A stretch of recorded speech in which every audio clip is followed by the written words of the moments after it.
Good morning to you at home and to European football expert Andy Brassel, and our chief correspondent Kaveh Solakul joins me as well.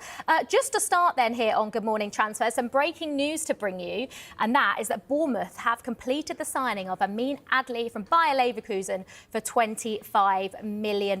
Bournemouth spending in this window backing Andoni Iraola. So that's just a little bit of breaking news to get us started. But now, let's get on to the transfer, which has got plenty of people talking. Eze was Spurs, Kaveh, it's now Arsenal. A remarkable turnaround. Please just explain how on earth this has happened. Well, look, today is a great day to be an Arsenal supporter. I mean, they have pulled off a real transfer coup because Eberechi Eze was on his way to Tottenham, but at the last minute, Arsenal decided to match Spurs' offer. Also, it's very important that the player himself, growing up, he was an Arsenal supporter. He's always wanted to play for Arsenal. So his wish was very important in this as well. But Arsenal moved at the 11th hour, matched Spurs' bid, 60 million plus around 7.5 million in add-ons. Remember, he had a release clause which expired on Friday, which was worth up to £68 million. But now he's on his way to Arsenal. I'm afraid it's bad news for Spurs fans. Spurs fans are very, very angry about the way this has turned out. But I do have some sympathy for them because they tried to sign him. But at the end of the day, the player has set his heart on moving to Arsenal. Yeah, we'll get the Spurs perspective on Eze in just a second. But like Kaveh mentioned there, Andy, obviously Eze being a boyhood Arsenal fan, he was in the Arsenal Academy. Do you think Arsenal were always in for him? Was this always going to happen?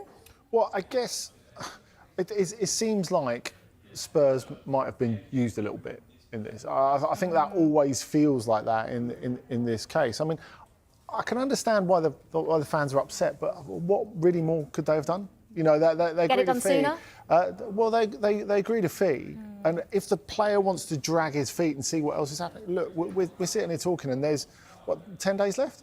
So you know, there's no massive rush for it to happen. I don't think the clock was working in Spurs' favour as well. Look, if he really wants to go back and lance that boil, you know, no one can stop him, and nothing that Tottenham could say really could change that, I suppose. But obviously, with what happened with Morgan Gibbs-White as well, it's incredibly frustrating. And in both cases, I don't know what Spurs could have done that differently.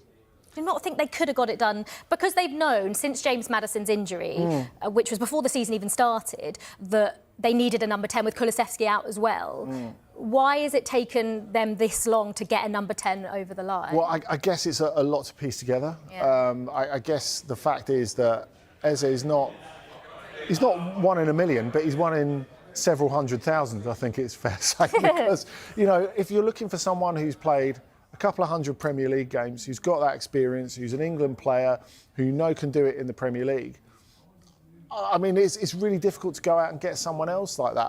I just wonder what Spurs' options are now, really. Yeah.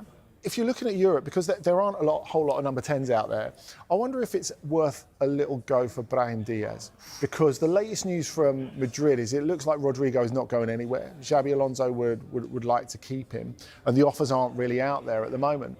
Now, Brahim Diaz is someone who's at Manchester City. He's won leagues in 3 different countries. He's a match changer in all the big matches that he plays.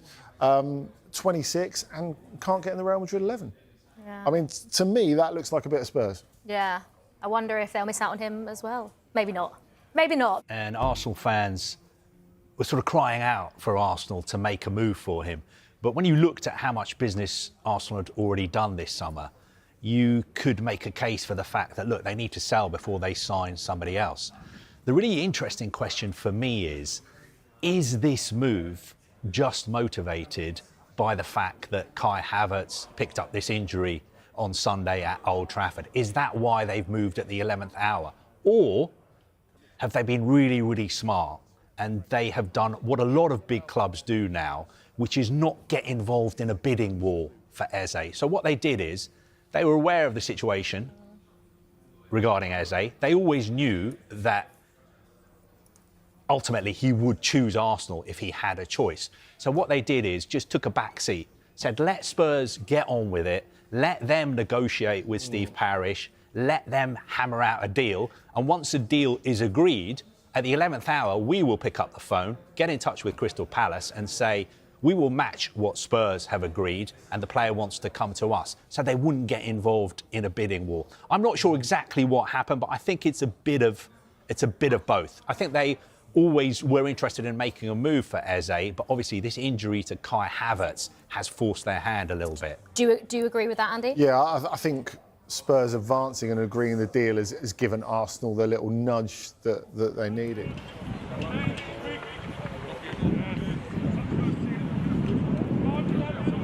Small steps, yeah, that you can move.